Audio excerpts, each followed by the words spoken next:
Total آج جو ہے وہ ہم نے کوئی بارہ جو ہے استغاثہ کے گواہان جو ہیں ان کی ایگزامینیشن ان چیف ابتدائی بیان کروا دیا ہے، جس پہ جو جرا ہے وہ ریزروڈ ہے، اور وہ جو ملزمان کے وکیل ہیں وہ ان کو حق حاصل ہے کہ وہ اس پہ جرا کریں گے اس کی کاپیز لے کر۔ تو اب اس کی سماعت جو ہے وہ منگل کے دن مقرر ہے، جس میں جو وکلاء صفائی ہیں وہ جو ہے وہ تمام گواہان موجود ہوں گے جنہوں نے بیان دیا ہے، اور اس پہ وہ جرا کر سکیں گے۔ اور اس میں ہم نے 3 جو گواہان ہیں ان کو گیو اپ کر دیا گیا ہے، تو لہٰذا انویسٹیگیشن آفیسر سمیت جتنے بھی استغاثہ کے گواہان ہیں ان کے 2 کے آلریڈی ان پہ جو ہے جرا بھی ہو چکی ہے، باقیوں کے ابتدائی بیانات ہو چکے ہیں۔ تو ایویڈنس اس حساب سے ابتدائی جو ہے وہ استغاثہ نے کمپلیٹ کر لیا، اب اس پہ صرف جرا ہونی باقی ہے۔ یہ بتائیے گا ٹوٹل گواہان کتنے ہو گئے اب تک؟ 25 گواہان ایسے ہیں کہ جن میں 2 پر جرا مکمل ہو چکی ہے، باقی جو 23 ہیں اس پہ جو ہے وہ ان کو حق حاصل ہے کہ ان کا رائٹ آف کراس ایگزامینیشن محفوظ ہے۔ صاحب یہ بتائیے کل جو بیل کا آرڈر ہے اسی کیس اس کے اوپر کچھ ہوئی سماعت کے دوران؟ دیکھیں، جہاں تک بیل کا تعلق ہے، سپریم کورٹ آف پاکستان کے پاس بالکل اختیار ہے کہ وہ کسی بھی ملزم کو جو ہے وہ بیل دے سکتے ہیں، اور انہوں نے جو بیل دی ہے وہ انتہائی ٹیکنیکل پوائنٹس کے اوپر دی ہے، اور انہوں نے یہ بھی واضح کیا ہے کہ اس کی جو اثرات ہیں وہ ٹرائل کورٹ پر نہیں پڑیں گے، وہ ایک ٹینٹیٹیو اسیسمنٹ ہے، وہ اپنے میرٹس کے مطابق اس کا فیصلہ کرے گی۔ تو وہ جو ہے وہ فردر انکوائری کے ایشو کے اوپر اس پہ نقوی صاحب زیادہ اچھی روشنی ڈالیں گے۔ اس میں جو صورتحال ہے وہ یہ ہے کہ جج صاحب نے آبزرو کیا کہ ایک تو یہ ہے کہ وہ ٹینٹیٹیو ان نیچر ہے جو آبزرویشن ہے، لیکن 3B کا انہوں نے کہا نہیں بنتا، لیکن 5(3)A کا ہمارا کیس جو زیادہ ہے وہ 5(3)A کا ہے، جس کی سزا جو ہے وہ 14 سال بھی ہو سکتی ہے یا کیپٹل پنشمنٹ بھی ہو سکتی ہے، لیکن جو آبزرویشنز ہیں جج صاحب کی وہ 3B کے متعلق ہیں کہ جی 3B جو ہے وہ نہیں کرتا۔ تو جہاں تک بظاہر کیونکہ بیلوں کی جو آبزرویشنز ہوتی ہیں وہ ٹینٹیٹیو ان نیچر ہوتی ہیں، اور جو بیل گرانٹ ہوئی ہے وہ پنشمنٹ کیونکہ 2 مختلف پنشمنٹ پرسکرائب کی گئی ہیں، تو ان پنشمنٹس کی بنیاد پر جو ہے وہ انہوں نے لیسر، لیکن اس کے ساتھ ہی سختی سے کہا ہے کہ اگر ٹرائل میں کسی قسم کا رکھنا ہوتا ہے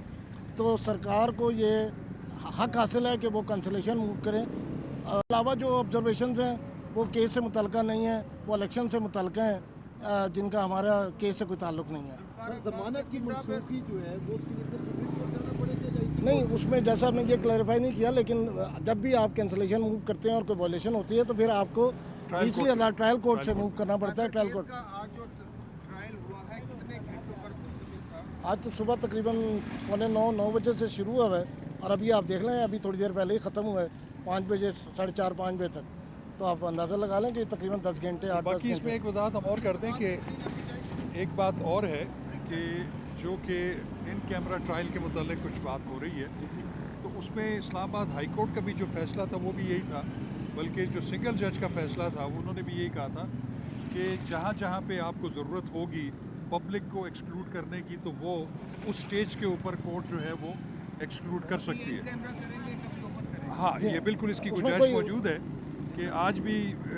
کچھ شاید لوگ موجود تھے وہاں پہ جنہوں نے کور کیا، اور وہ اسی لیے تھا چونکہ ابھی ابتدائی بیان ہو رہا تھا، ابھی کراس ایگزامینیشن نہیں ہوا، تو اس میں کوئی ایسی سینسٹیوٹی انوالو نہیں تھی، لیکن جہاں پر بھی کورٹ محسوس کرے گی یا پروسیکیوشن محسوس کرے گی کہ کسی میں بہت سینسٹیو چیزیں سامنے آ سکتی ہیں جس سے ہمارے فارن ریلیشنز یا ڈپلومیٹک ریلیشنز کمپرومائز ہو سکتے ہیں، تو اس کے اوپر پھر ایکسکلوژن کی جا سکتی ہے۔ تو کسی وقت یہ ان کیمرہ بھی ہوگی اور کسی وقت اوپن بھی ہوگی۔ آج تو سر اوپن تھی، لیکن یہ شاہ محمود قریشی کی فیملی کی جانب سے اعتراض اٹھایا گیا کہ جی ان کیمرہ کیجیے، اوپن کیوں نہیں؟ اصل میں انہوں نے آرڈر کو اپریشیٹ نہیں کیا پراپرلی۔ آرڈر جو ہے وہ سیکریٹ جو ہماری پروسیڈنگز ہوں گی ان کے متعلق ہے، اور وہ آؤٹ نہیں ہونی چاہیے اس کے حساب سے۔ تو جو آج تھا وہ تو ان چیف ریکارڈ ہوا ہے، اور ان چیف جو اسٹیٹمنٹس ہیں وہ ساروں کے پاس ہے، ملزمان کو بھی دی ہوئی ہیں، سب لوگوں کے پاس ہے، اس میں کسی قسم کے میں بھی موجود ہیں، وہ 161 کے اسٹیٹمنٹس میں موجود ہیں۔ تو ان کا اعتراض جو تھا وہ بغیر کسی وجہ کے تھا، تو اس کی کوئی سبسٹانس نہیں تھا۔